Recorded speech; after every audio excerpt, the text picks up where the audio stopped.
Hey, so here's 3 quick tips for working large painted areas.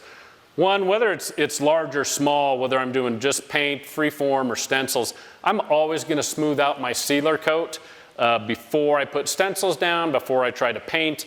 And that's because I don't want debris, dust, anything like that getting under my stencils, getting under my paint, possibly causing, a little bubble on the edge. So depending on how rough your sealer coat is, I'm always going to use maroon pads and then diamond discs on there. 120 grit, 180 grit, 240 grit. It just depends on what you've got and how much you need to smooth it out. And then as far as applying paint in large areas, there's kind of 3 different ways you can go about it. First section, we just used a roller, so just a 2-inch wide roller to do game lines, or we used a larger 9-inch roller if we're going to do large painted areas. Really nice for larger painted areas, but if you've got tough drying conditions, putting down with the roller can sometimes leave a little too much stipple.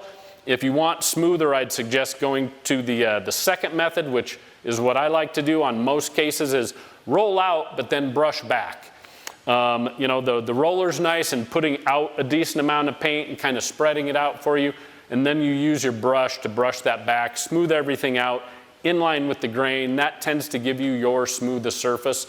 Or you can go straight brush too. A lot of times if we're doing just game lines or smaller detail areas in a custom site on a home or office or whatever, just using a brush by itself a lot of times is the easiest.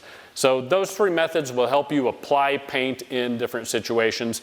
And then as we showed earlier, when we're applying our finish over the top, especially with the T-bar, we're usually always going to get a small ridge running off the top of our T-bar that can leave a little shiny line down the floor. So learn how to do a feather pass where you're taking your T-bar, squeegeeing it out really good so there's no excess, set it down completely perpendicular to your line, and then you're just finger-tipping it across down the whole room to just get rid of that little edge that you left. So I hope those 3 tips help you guys do painted areas, whether it's large or small, on a sport floor, in a residential or office space. Always smooth out your sealer coats with a maroon pad and one of the diamond discs. Know 3 different ways to apply, whether it's going only roller, or you're going to roll and brush back, or just use a brush. Kind of 3 different looks you'll get, and it kind of depends on what the situation is. And then whenever you're applying your finish, especially with the T-bar, know how to go back and do a feather pass so you don't leave a little shiny line. Whether you're using gloss or satin, a little shiny line from the top of your T-bar cutting through there.